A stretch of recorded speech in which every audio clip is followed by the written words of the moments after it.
In this video, we will learn how to negotiate with buyers inquiring about products. When new inquiries come in, you can either go to the chat room through the link connected to the notification, or click the View button in My Page, My Trading, Chat Room to enter the chat room created by the buyer. In the chat room, you have to review the buyer's inquiries. And if there are any terms that need to be negotiated, you can negotiate them with the buyer. If the buyer asks about Incoterms or refund conditions, for example, you can respond to the inquiry and negotiate as needed. Once the negotiation with the buyer is complete, click the TC button at the top. Input the agreed-upon details such as price, shipping conditions, and payment terms, and click Save.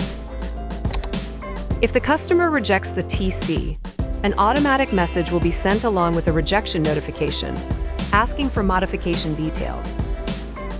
Go through this negotiation process to modify and resend the TC. When the buyer accepts the TC, an invoice and a contract are automatically generated between the customer and STX. After the contract is confirmed, it is crucial to consistently update the delivery status. You can check the transaction list in My Page, My Trading Order, and clicking View will take you to the detailed order page.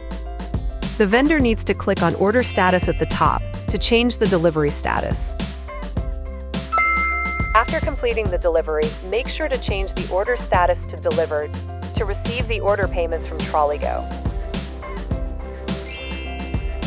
You can check the customer's payment status through Payment Status. At the bottom of the order detail page, you can find the TC, commercial invoice, and contract. For successful deals on TrollyGo, make sure to watch this video carefully.